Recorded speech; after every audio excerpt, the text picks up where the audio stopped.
Selamat siang semuanya, bagaimana kabar Bapak Ibu semua? Siapa yang datang semangat dalam hadirat Tuhan pada siang ini? Salami kiri kanan dong, katakan semangat di hari Minggu. Semangat di hari Minggu, puji Tuhan. Senang bisa beribadah kembali bersama saudara, jemaat di sisi Cijantung. Terima kasih Pastor Albert.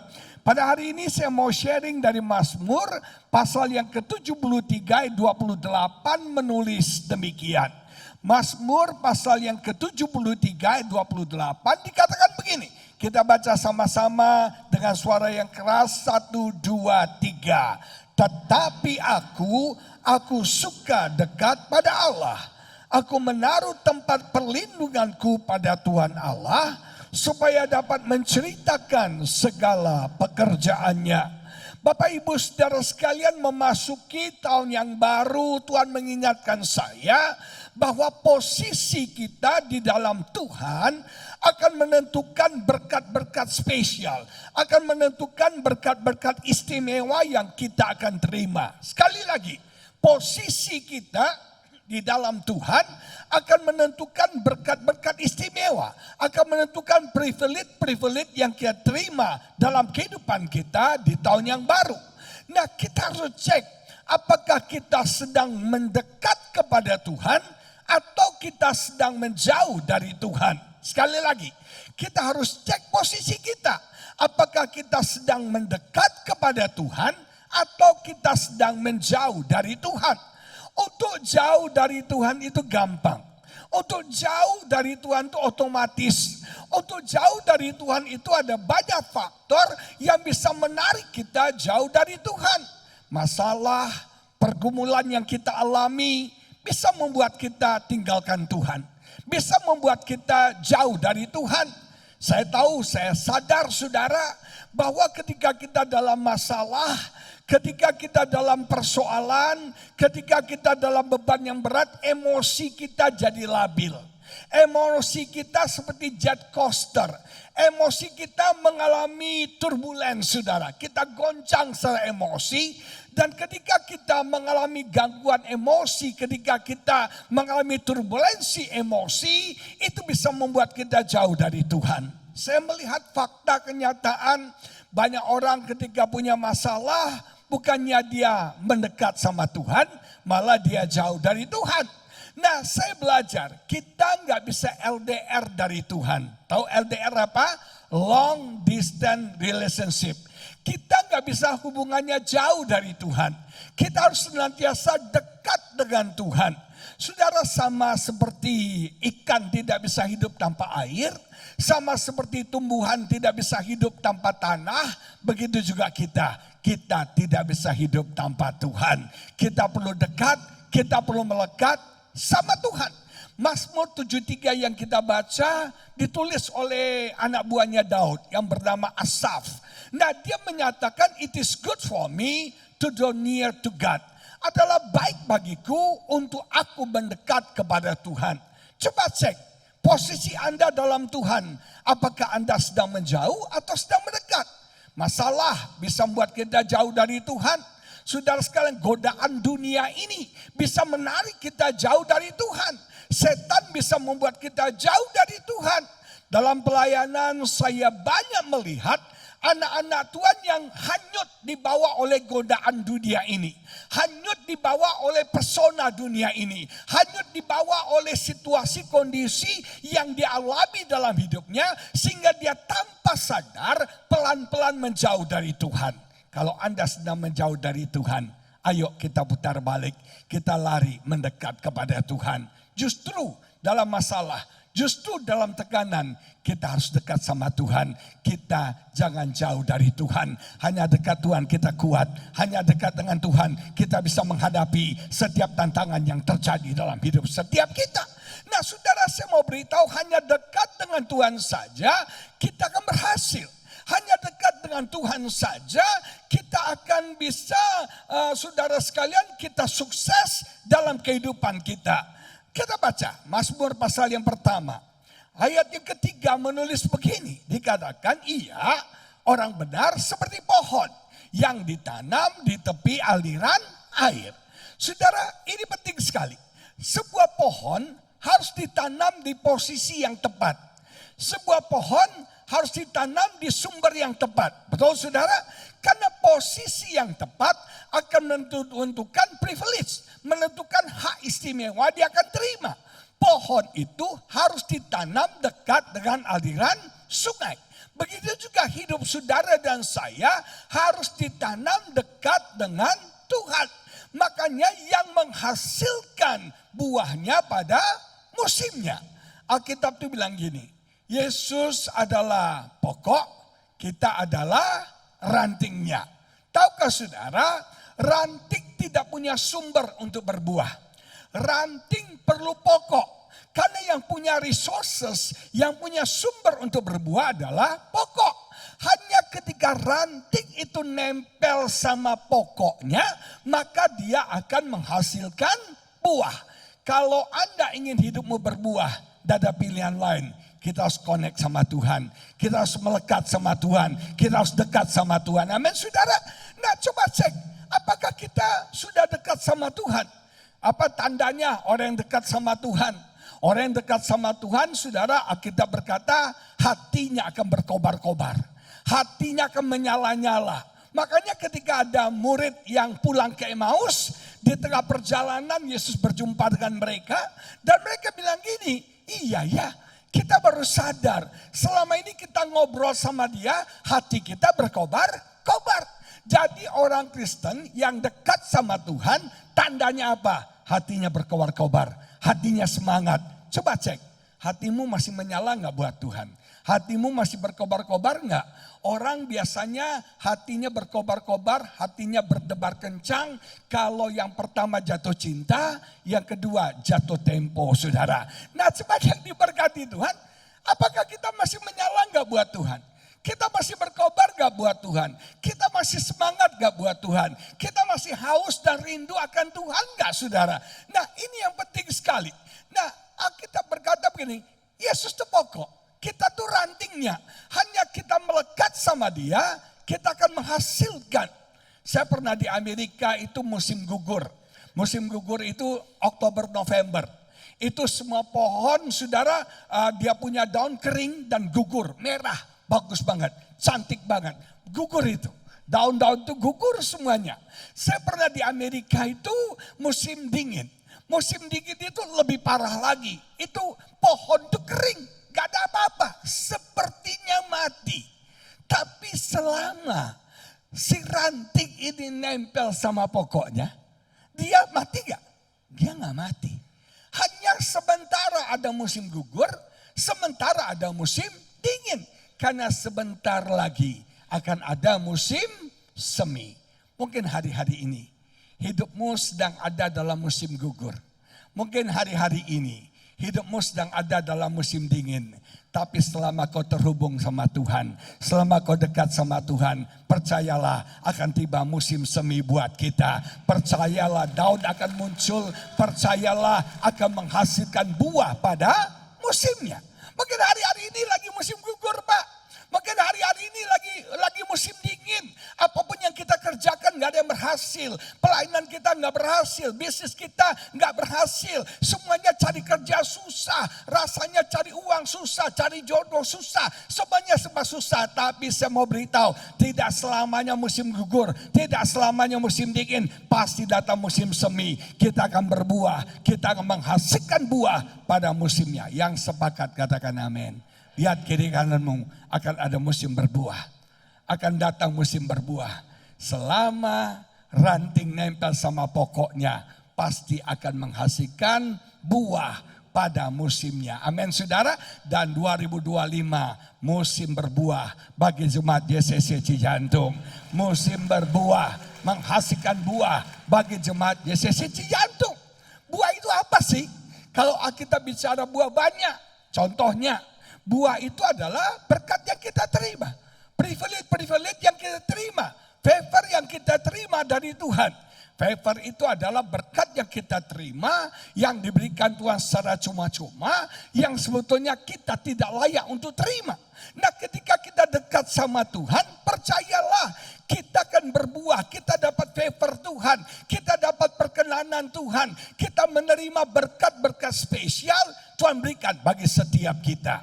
Berapa bulan lalu kami pelayanan ke Hong Kong, saudara. Nah, yang jadi masalah di Hong Kong adalah walaupun muka saya mirip Andy Lau, istri saya mirip Ling Qingxia, kami nggak bisa bahasa Mandarin. Kami nggak bisa bahasa Chinese apapun juga. Yang saya bisa cuma wo aini, ni buyau, wo paksa. Itu aja saudara. Yang lainnya nggak bisa. Apalagi kalau Anda ke Hong Kong, itu bahasanya Cantonese. Bahasa Cantonese itu susah sekali. Kalau mau belajar bahasa Cantonese, ambil kaleng, naik ke lantai 2. Lempar ke bawah. Tung bang pong bang pong pong. Ting tong tang tong tang pam pam pam pong. Tong ting tong tang tong tang tong tang. Kira-kira begitu. Bahasa Cantonese itu susah. Tapi puji Tuhan, waktu kami di Hong Kong, kami dijemput oleh gembala di sana bersama istrinya. Istrinya bisa bahasa Cantonese. Jadi kita ngomong istrinya, yang ngomong istrinya. Kalau pesan makanan, yang pesan istrinya. Untungnya istri saya ini suka foto. Jadi sebelum makan harus foto. Bukan cuma orangnya, makanannya juga difoto. Nah saudara sekalian, berapa hari kemudian si pendeta ini nggak bisa nemenin kita. Dia ada acara. Jadi dia bilang, Bapak Ibu jalan sendiri ya, cari makan sendiri. Oke, kami pergi ke restoran yang sama dan kita pesan makanannya pakai foto. Kenapa saudara? Karena semua menunya pakai bahasa Chinese yang kami nggak ngerti sama sekali. Akhirnya pesan pakai foto, si istri saya mau tambah menu yaitu telur saudara, omelet gitu loh, telur ceplok gitu. Jadi istri saya pesan sama encim-encim yang kerja di sana, Auntie, I want to order egg. Rasanya sebuah orang di seluruh dunia tahu bahwa egg itu adalah telur. Amin, opung tahu egg itu telur ya pung ya. Nah sudah diberkati, tapi encim ini nggak ngerti. Ketika istri saya bilang, I want to order egg, dia, bahasa Cantonese. Istri bilang, I want egg.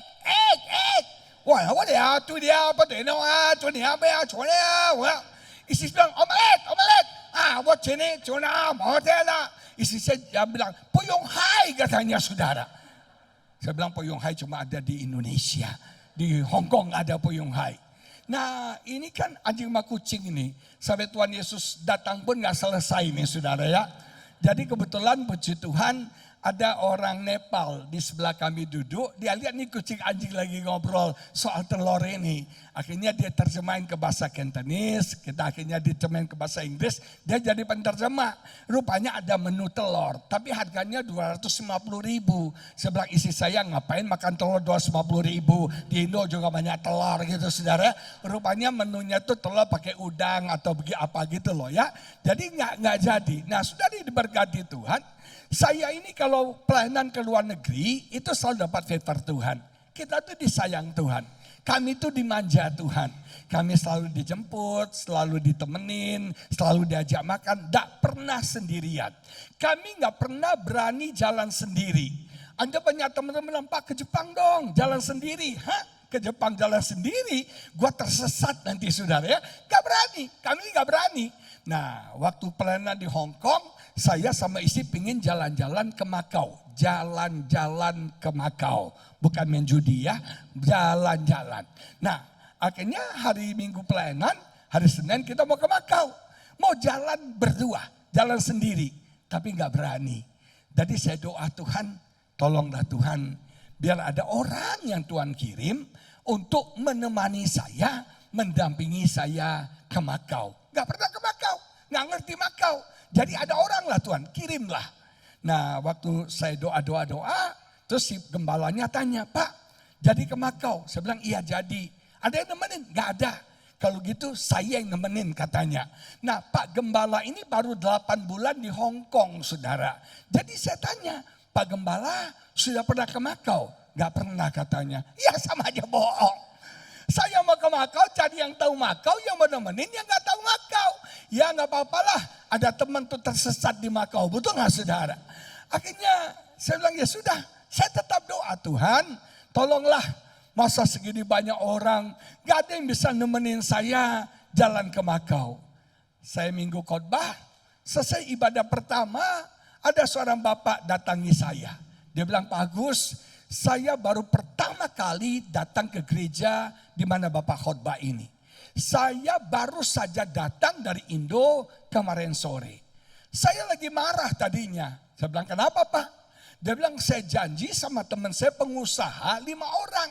Kita mau jalan-jalan di Hong Kong, terus mau cari bisnis ke Cina. Tapi ternyata teman saya 5 orang batal semua Pak. Jadi saya ini nganggur di Hong Kong. Saya ngapain nganggur di Hong Kong? Saya itu tiap bulan ke Hong Kong. Saya udah bosan Hong Kong Pak. Jadi gini Pak, saya lagi punya banyak waktu. Bapak mau ke Hong Kong, jalan ke Mongkok, ke Pik, mau Sim Saswi, Sim Saipo, mau apapun juga. Saya temani Bapak. Haleluya, puji Tuhan. Tapi masalahnya, gue gak mau ke Hong Kong. Saya maunya ke Makau. Kan Makau lebih jauh lagi. Terus dalam hati saya, Tuhan, ke Makau lah Tuhan ya. Ke Makau lah. Betul. Tuh Bapak tiba-tiba tanya, Pak Pendeta sudah pernah ke Makau? Saya bilang belum. Besok rencana ke Makau. Terus dia tanya, ada yang nganter? Gak ada. Cuma Pak Gembala mau antar. Tapi Pak Gembala gak pernah ke Makau. Nah sama aja bohong. Dia bilang besok saya punya waktu. Saya antar Bapak dan Ibu jalan ke Makau. Tahukah saudara?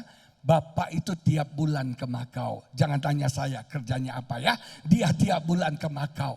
Dia tahu pelosok-pelosoknya Makau. Dia tahu semua tempat di Makau. Tahu, dia hafal semuanya. Dia bisa bahasa Mandarin, bisa bahasa Cantonese. Luar biasa saudara. Dalam hati saya, Tuhan baik ya. Tuhan bisa kirim orang dari Jakarta. Janjian sama temannya batal hanya untuk mendampingi pendeta Agus Lutan jalan-jalan ke Makau. Bagi saudara mungkin itu hal yang kecil. Tapi bagi saya itu hal yang berarti. Kami gak tersesat karena dia tahu Makau. Dan bahkan saudara, waktu kita check-in hotel, dia rupanya member di Makau. Member saudara. Dia bilang sama saya, kalau kita kenalan lebih dulu sebelumnya, Bapak gak usah bayar hotel, gratis. Dan dia tiba-tiba dia ngomong, sakti juga bahasa itu ya. Langsung kita dapat hotel yang bagus, kamar yang bagus saudara. Hebat gak Tuhan? Kalau kita dekat sama Tuhan, ada berkat Tuhan kita akan terima. Orang bilang 2025 susah, kita tahun yang diberkati Tuhan. Orang bilang 2025 resesi, kita akan resepsi untuk kemuliaan bagi nama Tuhan. Orang bilang 2025 sulit, bagi kita tidak ada yang mustahil. Karena kita percaya kepada Tuhan, amin. Kita hari-hari ini harus dekat sama Tuhan. Kita akan menghasilkan buah pada musimnya. Nah kalau kita bicara buah, buah itu juga adalah karakter Kristus. Saudara tahu nggak? Ketika kita dekat dengan seseorang, kita akan menjadi serupa dengan orang itu. Betul? Kalau Anda dekat sama Tuhan, berarti Anda akan semakin serupa seperti Tuhan. Nah, banyak orang Kristen bilang gini, Pak Pendeta, saya lagi dekat nih sama Tuhan, tapi sombong. Itu enggak dekat Tuhan, itu dekat hantu, saudara. Kalau ada orang bilang ini, saya lagi dekat sama Tuhan, tapi orangnya itu enggak rendah hati, itu enggak dekat Tuhan. Kalau Anda dekat Tuhan, Anda rendah hati, Anda tidak penuh kepahitan, Anda mengampuni. Kalau Anda dekat dengan Tuhan, Anda tidak pelit, Anda akan generous dan murah hati seperti jemaat JCC Cijantung. Amin saudara. Nah jemaat yang diberkati, kalau kita dekat sama Tuhan, kita akan menjadi serupa seperti Tuhan. Kita akan menjadi sama-sama Tuhan. Coba lihat kiri kananmu. Sifat mereka udah seperti Tuhan enggak? Engkau lihat orang kiri kananmu, engkau lihat Tuhan atau engkau lihat hantu saudara. Coba lihat. Nah dia katakan menghasilkan buah pada musimnya. Dan yang tidak layu daunnya. Ini jaminan buat kita. Kalau kita dekat sama Tuhan, kita tidak akan layu. Bisnismu tidak akan layu, pelayananmu tidak akan layu, hidupmu akan tidak akan layu, aku akan produktif nama Tuhan dipermuliakan. Amin. Ibu-ibu mau awet muda? Mau awet muda? Gak usah pakai skincare. Untuk awet muda rahasianya dekat sama Tuhan. Nggak layu, nggak loyo, amin. Nggak rontok, nggak keriput. Kita akan apa? Kinclong, amin Ibu. Nah cepat yang diberkati tidak akan layu. Tidak akan loyo. Orang yang dekat sama Tuhan itu semangat. Orang yang dekat sama Tuhan itu antusias. Nah ini contohnya. Orang yang dekat sama Tuhan akan semangat. Mana semangatnya? Ini kok pasrah banget mukanya ya. Semangat, amin. Antusias, amin. Lihat kiri kanan bilang, ciayo. Nggak akan layu. Nggak akan loyo. Nggak akan kiri bilang, gue udah tua nih. Udah rematik nih. Udah ensok nih. Orang yang dekat sama Tuhan, dia akan semangat. Dia tidak layu. Dia akan diberkati Tuhan luar biasa. Apa saja yang dikerjakannya, apa saja yang diperbuatnya dikatakan dapat berhasil. Anda mau sukses 2025? Anda mau beruntung 2025? Anda mau berhasil 2025? Kuncinya adalah dekat sama Tuhan. Itu saya belajar saudara. Kenapa kita perlu dekat sama Tuhan? Asaf bilang it is good for me. Baik bagi saya dekat sama Tuhan. Kita kalau dekat sama Tuhan, kita akan bisa menang dalam peperangan rohani. Hari-hari ini kita ada dalam peperangan rohani. Kita punya musuh yaitu siapa? Iblis. Kata Alkitab bilang kita sedang berjuang. Alkitab bilang kita sedang bergumul melawan si jahat. Makanya banyak orang tanya, Pak, kenapa hidup ini susah banget? Kenapa hidup ini penuh pergumulan? Ya karena kita dalam pergumulan. Kita dalam perjuangan melawan si jahat. Kita sedang struggle, kita sedang wrestling. Nah satu hal yang menarik adalah kata wrestling ini dipakai seperti olahraga tinju. Nah dalam pertarungan ini kita lawan iblis. Berdua, kita dan iblis. Nah saudara dalam pertandingan ini dalam bahasa aslinya, itu setiap petarung dikasih sarung tangan dari kulit. Dan di ujungnya dikasih saudara pisau. Jadi artinya kalau ditancepin itu luka. Kalau ditarik itu robek. Jadi risikonya bisa lumpuh, risikonya bisa buta, risikonya bisa luka, risikonya bisa mati. Jadi itu pertarungan jarak dekat antara kita sama iblis. Ada yang pernah nonton filmnya Jean-Claude Van Damme enggak? Ada tahu Jean-Claude Van Damme? Gak ada yang tahu ya? Gak pernah nonton Jean-Claude Van Damme ya? Pernah tahu? Nah saudara, itu satu pertarungan jarak dekat, tendang, pokoknya boxing yang benar-benar sadis, kejam, buas banget. Itu pertarungan kita lawan iblis jarak dekat. Nah untuk kita menang dalam pertarungan jarak dekat ini, kita nggak bisa pakai intelek kita. Kita nggak bisa pakai kepintaran kita. Kita nggak bisa pakai kekuatan kita. Satu-satunya jalan, kita harus dekat sama Tuhan. Hanya dekat sama Tuhan, kita punya kuasa untuk bisa mengalahkan si jahat.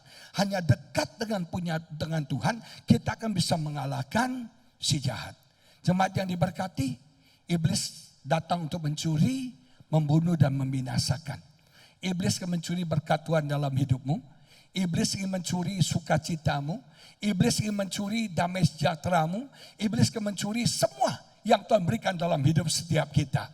Saya belajar, esensi hidup Kristen itu ada 3. Yang pertama iman, yang kedua pengharapan, yang ketiga kasih. IPK, apa?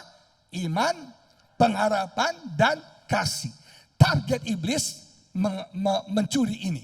Dia ingin mencuri iman Anda, supaya Anda imannya kandas. Dia ingin mencuri pengharapan Anda, supaya Anda jadi orang putus asa, hilang harapan. Dia ingin mencuri kasih Anda, sehingga kita jadi orang yang penuh kepahitan, yang penuh kebencian. Nah jemaat yang diberkati, kita harus berjuang mempertahankan iman kita. Amin. Kita harus berjuang mempertahankan pengharapan kita. Kita harus berjuang mempertahankan iman setiap kita. Dan untuk kita bisa menang, hanya dekat dengan Tuhan. Hari-hari ini iblis sedang bekerja luar biasa. Menghancurkan hidup saudara. Menghancurkan pernikahan saudara. Menghancurkan apapun yang ada dalam hidup setiap kita. Kita perlu dekat sama Tuhan. Saudaraku yang diberkati, ada cerita nih. Satu hari saudara, seorang anak kecil. Anak ini lagi main dengan seekor anjing kecil. Anjing kecil lucu, ketawa-ketawa. Anjing kecilnya manis sekali. Tiba-tiba anjingnya jadi galak. Tiba-tiba nih anjing mau gigit anak ini. Dia gongong. Wuh, wuh, wuh, wuh, wuh, wuh, wuh, wuh, wuh. Wuh, wuh, wuh, wuh. Mirip ya. Wuh, wuh, wuh, wuh. Dia mulai gonggong. Dia mau gigit anak ini. Anak ini kan kaget. Anjingnya gonggong, anjingnya mau gigit, dia nangis. Dia teriak. Dia lari. Dia cari, dia panggil papi, papi. Karena anak kecil ini lari, anjingnya kejar dia. Semari gonggong. Wuh, wuh, wuh, wuh, wuh. Anjing kecil. Wuh, wuh, wuh, wuh, wuh. Anaknya nangis, papi, papi. Datang bapaknya. Bapaknya gendong nih anak. Anak ini pertama nangis. Lama-lama mulai tenang. Dia tenang di pelukan bapaknya. Dia lihat bapaknya besar. Dia lihat anjingnya kecil. Dia lihat bapaknya besar. Dia lihat anjingnya kecil. Begitu dia sadar itu, dia nggak takut lagi. Dia nggak nangis lagi. Di pelukan bapaknya, dia lihat anjing. Dia tiba-tiba bilang gini, na na na na na na na na na na na na na na. Tuhan ingatkan saya, iblis berusaha mengejar hidup Anda. Dia berusaha menghancurkan hidup Anda. Jalan satu-satunya, lari ke pelukan Bapa. Yang sepakat katakan amin. Lari mendekat sama Bapamu. Dan di pelukan Bapamu bilang sama si setan. Bilang sama si iblis apa? Cuma 3 orang. Bilang apa? Nah, nah, nah, nah, nah, nah, nah, nah, nah. Bilang apa saudara? Bilang apa sama penyakitmu? Bilang apa sama masalah keuanganmu? Bilang apa sama cowok yang putusin engkau? Nah, nah, nah, nah, nah. Kurang semua. Bilang apa saudara? Kurang kencang. Iblis gak takut kayak gitu. Bilang apa? Yang sini, yang 2 sini. Bilang apa? Sama masalahmu bilang apa? Yang tengah ini bilang apa? Yang sini, samping sini bilang apa? Ini kurang, mestinya ngejek dikit. Nah, waktu Januari kemarin, sebagian mungkin pernah dengar, saya didiagnosa kanker usus. Dokter mengharuskan saya untuk dioperasi. Untung kanker itu posisinya di usus, jadi bisa dipotong. Nah saudara, waktu saya di kamar operasi, saya ketakutan. Takut, sendirian. Dalam hati saya, Tuhan, ini operasi ini serius nih. Kalau gagal gimana ya? Kalau dokter tuh potong ususnya, tuh disambung gak nyambung saudara. Bisa koslet. Aduh ini gimana? Takut loh ya, takut. Apalagi ada dokter anestesi kan. Anestesi. Saya punya teman kecil, itu waktu dia dioperasi, itu dokter anestesi itu menantunya. Itu teman saya overdosis, gak bangun lagi saudara sekalian. Nah ini dokter anestesinya saya gak kenal. Kalau dia overdosis bisa gak bangun juga saya. Tuhan saya takut banget, takut. Waktu saya takut, tiba-tiba ada suara di hati saya bilang gini, hambaku, kamu jangan takut, kamu jangan gentar, kamu jangan khawatir. Terus suara itu bilang gini, keluar dari tempat ini kamu harus sehat. Keluar dari tempat ini kamu harus sembuh. Terus suara itu bilang gini di hati saya, tertawakan penyakit kamu, tertawakan kanker kamu, tertawakan iblis yang ingin hancurkan hidup kamu. Suara itu bilang, tertawakan. Kaget saya, tiba-tiba saya ketawa di kamar operasi sendirian. Saya ketawa, saya ketawa. Begitu saya sadar, kalau suster lihat, suster kan bilang, tuh gila engkau itu. Mau dioperasi sampai stres, sampai ketawa sendiri. Sudah. Saya ketawa, tapi tahu gak saudara, dengan saya tertawa, saya tenang, saya kuat. Saya bisa jalani operasi gak takut sama sekali. Mestinya setelah operasi, saya harus masuk ICU. Karena saya ada penyakit ginjal, ada masalah diabetes, masalah hipertensi ya, penyakit orang kaya, itu ada sama saya. Jadi dokter bilang harus masuk ICU. Tapi luar biasa, setelah operasi kondisi saya prima, kondisi saya sehat, langsung masuk ke ruang perawatan. Jemaat yang diberkati, dan akhirnya saya bisa sehat, saya bisa pulih, dan bisa khotbah di depan saudara pada hari ini. Dan jemaat yang diberkati, Tuhan ngajarin saya. Apapun masalahmu, tertawakan masalahmu. Amin. Bilang apa sama kankermu?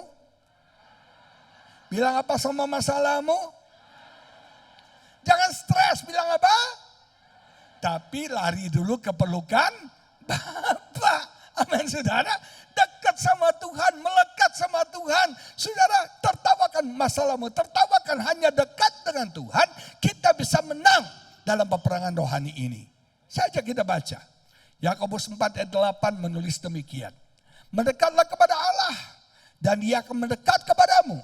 Tahirkan tanganmu hai kamu orang-orang berdosa dan sucikanlah hatimu hai kamu yang berdua hati. Saya belajar gini. Hanya kita akan dekat sama Tuhan. Hanya kalau kita mendekat kepada Tuhan. Kita berinisiatif, kita berusaha untuk mendekatkan diri kita sama Tuhan. Nah, coba yang diberkati, kita harus belajar hari-hari ini mendekatkan diri kita. 1 Timotius 4:7b ayat terakhir. Dikatakan begini, latihlah dirimu beribadah. Untuk kita dekat sama Tuhan, kita harus mendekatkan diri. Kita harus melatih diri kita dalam ibadah. Kata melatih itu seperti fitness. Anda gym. Kalau Anda ingin otot imanmu kuat, kalau Anda ingin rohanimu kuat, Anda harus apa? Latih. Anda harus praktis. Anda harus fitness. Anda harus olahraga. Amin saudara. Nah saudari diberkati Tuhan, kita harus melatih diri kita beribadah.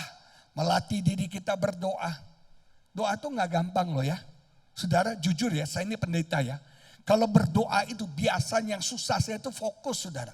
Fokus itu susah banget. Kenapa? Begitu berdoa pikirannya terbang kemana-mana. Tiba-tiba ada di Korea, tiba-tiba ada di Jepang, tiba-tiba ada di mana, betul gak?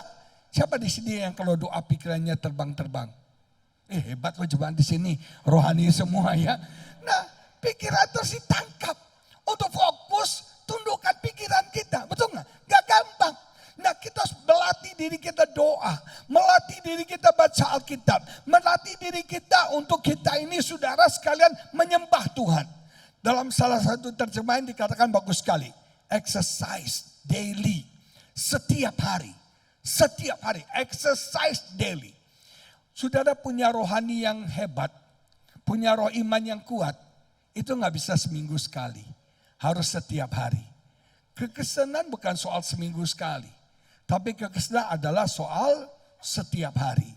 Pernah dengar cerita banyak orang Sabtu Minggu dia rohani, Senin sampai Jumat dia rohana. Sabtu Minggu dia cinta Tuhan, Senin sampai Jumat cinta setan. Di sini sih nggak ada ya, nggak ada bedanya. Nah cepat yang diberkati Tuhan. Banyak orang kesenggan begitu. Kristennya cuma hari Minggu doang. Yang namanya rohani kuat, iman kuat. Kalau kita latih setiap hari. Coba kita hitung ya. Satu tahun ada berapa minggu? 52 minggu. Anda setiap minggu gak pernah absen di CJC Cijantung. Gak pernah absen. Setiap minggu ibadahnya berapa lama? 1 jam, betul? 1 jam. Anda kalau setiap minggu, setahun nih ya, ke JCC Cijantung setiap minggu. Gak pernah absen. Dalam setahun Anda berapa lama ke gereja? 52 jam. Berapa hari itu? 2 hari setengah. 3 hari lah anggap, betul ya? Jadi bayangin, dari 365 hari, Anda cuma isi yang rohani 3 hari. Cukup banget tuh? Gak cukup bro. Gak cukup itu, gak cukup lain. Gak cukup. Hanya 3 hari dari 365 hari itu gak cukup. Hanya setiap hari. Setiap hari. Daniel itu pejabat pemerintah sibuk. Pejabat tinggi.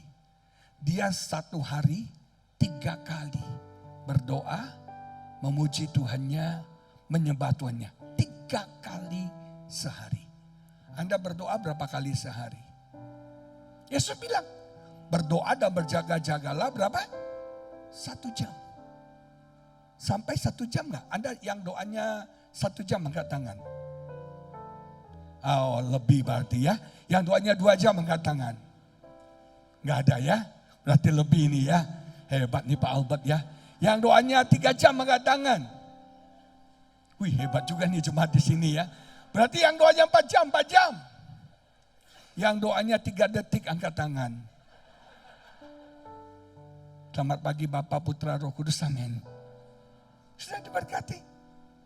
Tahu gak saudara? Itu harus jadi prioritas kita setiap hari. Satu hari dikasih Tuhan 24 jam, betul? 24 jam. Saya mau nanya nih, dari 24 jam ini Anda menghabiskan waktu paling banyak buat apa? Ini survei dilakukan. Anda, saya mau nanya jemaat sih, kita mau survei. Satu hari 24 jam, betul? Anda paling menghabiskan banyak waktu itu paling banyak untuk apa? Hah? Apa? Masa main handphone terus ya? Enggak lah. Paling banyak buat apa? Tidur. Nomor 1 itu tidur. Enggak puas tidur di rumah, lanjut di gereja, saudara ya. Tempat tidur yang paling nyaman. Yang kedua, kerja, studi, sekolah. Tahu nggak nomor 3 apa? Media sosial. Anak-anak kita Gen Z 12 sampai 24 tahun. Satu hari 5 jam main TikTok. Satu hari 5 jam main TikTok. Ngeri kan? TikTok. Saya mau nanya jemaat di sini, yang tidak tahu TikTok angkat tangan. Ya Tuhan Yesus, TikToker semua rupanya ya. Nah, kita menghabiskan waktu kita untuk TikTok. Ponakan istri saya nginep di rumah. Dia mau sekolah di Korea. Numpang di rumah, dari pagi sampai sore nggak keluar kamar, disuruh makan nggak mau, di kamar gedot. Tahu saudara ngapain? Cipika-cipika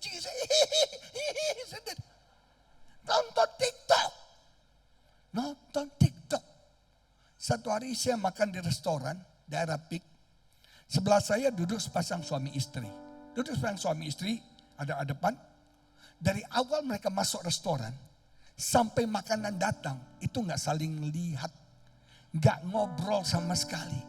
Dua-duanya sibuk main handphone. Itu berarti kawin menikahnya sudah lebih dari 20 tahun saudara ya.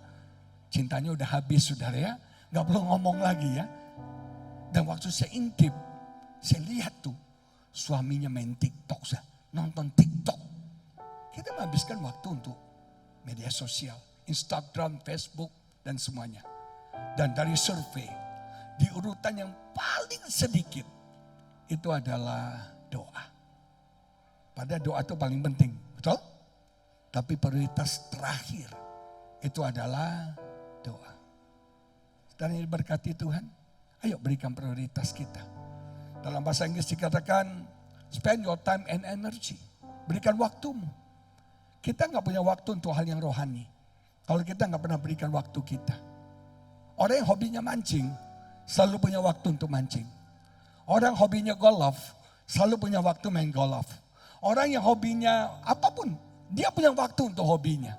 Tapi untuk doa, kita nggak punya waktu. Seringkali orang diajak pelayanan.